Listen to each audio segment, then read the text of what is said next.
আসসালামু আলাইকুম।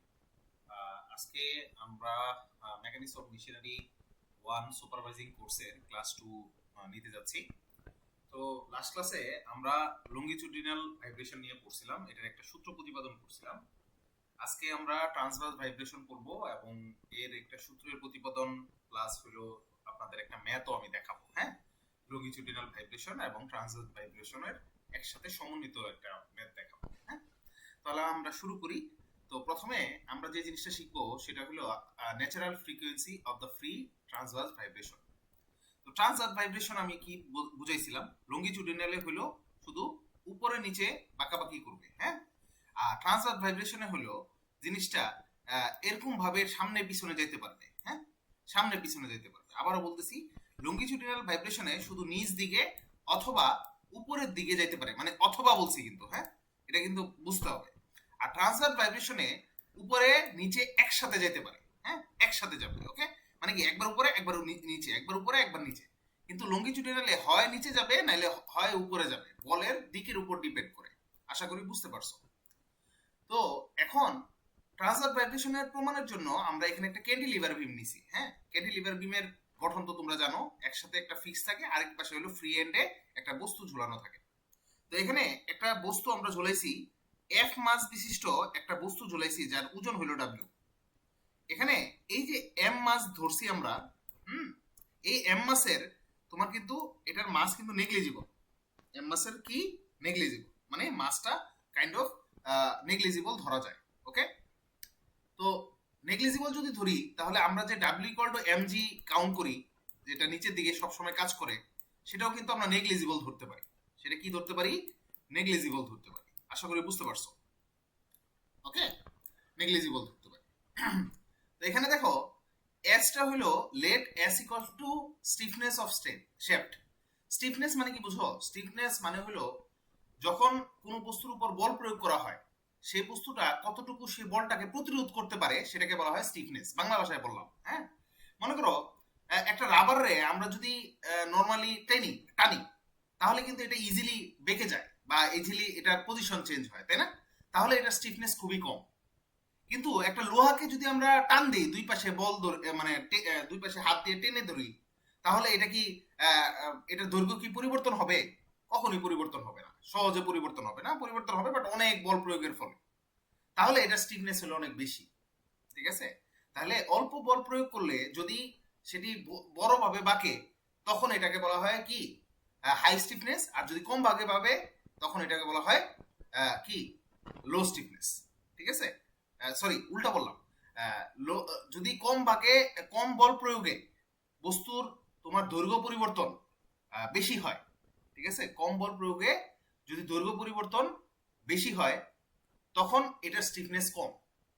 আর বেশি বল প্রয়োগ করে যখন তার দৈর্ঘ্য পরিবর্তন ঘটাতে হয়, তখন এটাকে বলা হয় স্টিফনেস বেশি, যেমন লোহা। ওকে, আশা করি বুঝতে পারছো। হ্যাঁ, ডেল্টা হলো static deflection due to weight of the body, মানে এই যে ডাব্লিউ বডির কারণে যে ডিফ্লেকশনটা হবে, যেমন প্রথমে যখন বস্তুটা ঝুলাবো দেখবা বস্তুটা একটু নিচের দিকে নেমে যাচ্ছে, এই ডিফ্লেকশনটাই হলো কি ডেল্টা। ওকে, আর এক্সটা হলো displacement of body from the mean position after time t. যখন অনেকক্ষণ ধরে ঝুলাই রাখবো, তখন বস্তুটা আস্তে আস্তে আরেকটু নিচের দিকে নামবে। ইনিশিয়ালি যেটা, এটা হলো ডেল্টা। এবং অনেকক্ষণ ঝুলাই রাখার ফলে যখন এটা এক্স দূরত্ব অতিক্রম করবে, তখন এটা হলো কি টি টাইম পরে এটা ডিফ্লেকশন। ঠিক আছে, আর এম মানে তো আমরা জানি, ডাব্লিউ সমান যদি আমরা এম জি ধরি, তাহলে এম মানে হলো ডাব্লিউ বাই জি। এটা কোনো দরকার নেই, এই যে এই অংশটা লেখার দরকার নেই। হ্যাঁ, খালি এম দ্বারা মাস অফ দ্য বডি এটা জেনে রাখো। আচ্ছা, এখন যেহেতু এটার এখানে দেখো কি কি ফোর্স কাজ করতেছে, ভালো করে দেখো। এখানে ফোর্স কাজ করতেছে দুইটা, একটা হলো ডাব্লিউ নিচের দিকে, আর তার রেস্টোরিং ফোর্স আমরা লাস্ট ক্লাসে বুঝাইছিলাম। রেস্টোরিং ফোর্স কোথায় কাজ করতেছে? উপরের দিকে। কোথায় কাজ করতেছে? উপরের দিকে। তো উপরের দিকে যদি কাজ করে, এখানে খেয়াল করো, আমি প্রথমেই বলে নিছি তার মাসটা হলো নেগলিজিবল। তাহলে মাস যদি নেগলিজিবল হয়, ডাব্লিউর মান কি কাউন্ট হবে? ডাব্লিউর মান কিন্তু কাউন্ট হবে না। তাহলে এখানে ফোর্স আছে কয়টা? শুধুমাত্র একটা, যেটা হলো রেস্টোরিং ফোর্স, যেটার মান হলো মাইনাস এস এক্স। ঠিক আছে, মাইনাস এস এক্স। যেহেতু এটা রেস্টোরিং ফোর্স, আমরা জানি নিচের দিকে আমরা সবসময় এর আগে যতবার ম্যাথ করছি নিচের দিকে প্লাস ধরছিলাম, লাস্ট ক্লাসেও দেখাইছিলাম, এবং উপরের দিকে মাইনাস ধরছিলাম সুবিধার্থে, আর কিছু না। তো যেহেতু এটা বাদ, তাহলে রেস্টোরিং ফোর্সটা কি হবে? Minus S x. বলছিলাম ওই যে মনে আছে লাস্ট ক্লাসে F is equal two K x বলছিলাম, স্প্রিং এর ক্ষেত্রে পড়াইছিলাম আমরা। তাহলে যেহেতু এটা উপরের দিকে মাইনাস, এই জন্য মাইনাস কে এক্স। এখানে কে এর পরিবর্তে এস ইউজ করছি, আর এক্স তো এক্সই। তাহলে আমরা সূত্র কি জানি, summation of F is equal two কি এম এ। তো এখানে ফোর্স কয়টা কাজ করতেছে, ফোর্স তো শুধুমাত্র একটা, সেটা হলো মাইনাস এস এক্স, তাই না? আর এম এর কিভাবে লেখে লাস্ট ক্লাসে দেখাইছিলাম, D square X by DT square, D square X by DT square. এই যে দেখো এটাই লিখছি। তো মাইনাস এস এক্সটাকে আমরা বাম পাশে যদি নিয়ে আসি তাহলে কি প্লাস এস এক্স চলে আসলো। এই এম যেটা আছে এটা দিয়ে বোথ সাইডে ভাগ দিই, তাহলে দেখো এখান দিয়ে কাটাকাটি যাবে আর এই এস এর নিচে এম চলে আসবে। এই যে দেখো এটা চলে আসবে এখানে লেখে, এটা কিন্তু আমি একটা সিম্পলিফাইড ফর্মে নিয়ে আসলাম। তো আমরা ভাইব্রেশনের একটা সূত্র জানি, সেটার সাথে আমরা তুলনা করব। কি সূত্র? D square x by dt square, হ্যাঁ, plus omega square x equals to 0। ভালো করে ক্লাসটা খেয়াল করো, বারবার দেখবা এই ক্লাসটা, হ্যাঁ, কারণ নাইলে তোমরা এখানে অনেক কিছু কিন্তু ক্লিয়ার না। আমি এটা ক্লিয়ার করে দিচ্ছি যে কিভাবে আসছে, এতটুকু আশা করি বুঝতে পারছো, বাকিটুকু বুঝাই দিচ্ছি। তাহলে এটা হলো সাধারণ সমীকরণ, হ্যাঁ, এটা হলো কি সাধারণ সমীকরণ ভাইব্রেশনের বা ন্যাচারাল ফ্রিকোয়েন্সি। তো এটার সাথে আমরা যদি এটার তুলনা দিই, খেয়াল করো এটার এটা তো মিলে যায়, এই প্রথম অংশটুকু মিলে যায়, বাকি অংশটুকু কি ওমেগা স্কয়ার না? তাহলে আমরা কি লিখতে পারি, ওমেগা স্কয়ার সমান কি এস বাই এম লিখতে পারি তুলনা করে, তাই না? তাহলে ওমেগা সমান সমান আমরা কি লিখতে পারি, root over S by M, root over S by M লিখতে পারি না? আশা করি বুঝতে পারছো। এখন টাইম পিরিয়ড যেটাকে এখানে টিপি দ্বারা প্রকাশ করছে, মনে আছে লাস্ট ক্লাসে পড়াইছিলাম টয়েস পাই বাই ওমেগা, পড়াইছিলাম লাস্ট ক্লাসে। যারা দেখো নাই তারা লাস্ট ক্লাসটা দেখে আসো, টয়েস পাই বাই ওমেগা। তাহলে আমরা একটু আগে ওমেগার মান পাইছি, এই যে ওমেগার মান পাইছি root over S by M. এটা যদি বসাই দেই নিচে, এটা যদি উল্টায় যায় উপরে গেলে তাহলে কি দাঁড়ায়, এম বাই এস দাঁড়ায়, তাই না? এই যে ভাগ আকারে root over S by M রে যদি উল্টায় দেই, যেহেতু উপরে আনবো, তাহলে কি এম বাই এস আসে। এই যে দেখো তো মিলছে নাকি, আশা করি বুঝতে পারছো। এরপরে দেখো ফ্রিকোয়েন্সি আমরা যদি হিসাব করি, কি হিসাব করি, ফ্রিকোয়েন্সি। তাহলে এফ ইজ ইকুয়াল টু, ফ্রিকোয়েন্সির সূত্র হলো 1 by time period, 1 by time period. তাহলে কি দাঁড়ায় 1 by twice pi root over, এই যে দেখো এটাও কিন্তু বাই আকারে আসবে, তো বাই আকারে আসলে এই জিনিসটা আবার উল্টাবে, তাহলে কি এস বাই এম চলে আসে, তাই না? আর আমরা লাস্ট ক্লাসে একটা জিনিস পড়ছিলাম, এস বাই এম সমান আমরা root over G by delta লিখতে পারি, জি বাই ডেল্টা লিখতে পারি, লাস্ট ক্লাসে কিন্তু বলছিলাম। তাহলে জি বাই ডেল্টা যদি আমরা লিখতে পারি, তাহলে এখানেও কিন্তু আমরা এস বাই এম এর পরিবর্তে কি লিখতে পারি, জি বাই ডেল্টা লিখতে পারি। তাহলে 1 by root pi root over কি জি বাই ডেল্টা। এই যে দেখো ফ্রিকোয়েন্সির সূত্র কিন্তু চলে আসছে, ঠিক আছে?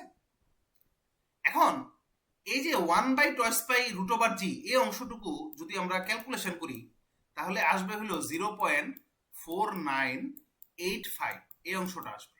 মানে কি, এই যে 1 বাই টয়েস পাই আর উপরে রুট ওভার জি, এখানে যদি এই অংশটুকু তুমি আলাদা করে ক্যালকুলেশন করো দেখবা 0.4985 আসে। আমি লাস্ট ক্লাসে কিন্তু এটা দেখাইছি যে কিভাবে 0.4985 আসে, তোমরা একটু আরেকবার দেখে আসবা আগের ভিডিওটা। ডিভাইডেড বাই হলো রুট ওভার ডেল্টা, কারণ রুট ওভার ডেল্টা অংশ বাদে বাকি অংশটুকু ক্যালকুলেশন করি আমার এটা চলে আসছে, তাই না? তাহলে এই যে ন্যাচারাল ফ্রিকোয়েন্সি বের করার আরেকটা সূত্র আমরা পাইলাম, হ্যাঁ, এখানে কিন্তু ক্যালকুলেশন করে এই অংশটা ফাইনালি আসে। এটা না লিখলেও হবে, তুমি এতটুকু অনুযায়ী লিখলেও হবে, কোনো সমস্যা নাই, ঠিক আছে? আমি জাস্ট বলার জন্য বললাম, কারণ ম্যাথ করার ক্ষেত্রে এই অংশটা আসবে, এই জন্য বললাম। তো এখানে যে ডেল্টাটা আছে, সেই ডেল্টাটা কিভাবে বের করবো, ঠিক আছে? মনে রাখবা এটা কিন্তু একটা ক্যান্টিলিভার বিম, এটা কি একটা ক্যান্টিলিভার বিম। ক্যান্টিলিভার বিমে এই ডেল্টা, বা ডেল্টা মানে কি ডিফ্লেকশন, এই যে ডেল্টা যেটা, এই যে ডেল্টা, এই যে ডেল্টা যেটা, এটা কিন্তু ডিফ্লেকশন বোঝায়। কি বোঝায়? ডিফ্লেকশন বোঝায়। তো এই ডেল্টা ক্যান্টিলিভার বিমে যদি একটা সাইডের মধ্যে আমরা বস্তু ঝুলাই রাখি আর কোনো কিছু না দিই, সাইডের মধ্যে এখানে বস্তু ঝুলানো না, তাহলে ক্যান্টিলিভার বিমের ক্ষেত্রে ডেল্টা মান বের করার সূত্র হলো, এটা তোমরা মেকানিক্সে পড়ে আসছো, ঠিক আছে, থিওরি অফ মেশিনেও পড়বা। ডেল্টার মান হলো W L cube divided by 3 EI, W L cube by কি 3 EI। ডাব্লিউটা হলো এই যে ওজনটা যেটা ঝুলাইছো, এলটা হলো এই ক্যান্টিলিভার বিমের যে লেন্থটা, এই যে লেন্থটা, এই এলটা হলো ক্যান্টিলিভার বিমের লেন্থ, ঠিক আছে? ইটা হলো কি ইয়াং মডুলাস, ইয়াংস মডুলাস দেওয়া থাকবে কোশ্চেনের মধ্যে, আর আইটা হলো তোমার মোমেন্ট অফ ইনার্শিয়া। এটা কি মোমেন্ট অফ ইনার্শিয়া। তো মোমেন্ট অফ ইনার্শিয়া কিভাবে ক্যালকুলেশন করে এটা যখন ম্যাথ দেখাবো তখন ক্লিয়ারিফাই হয়ে যাবে। আশা করি বুঝতে পারছো। ঠিক আছে, এটা না বুঝার কোনো কিছু নাই, খুবই সিম্পল একটা জিনিস। ওকে।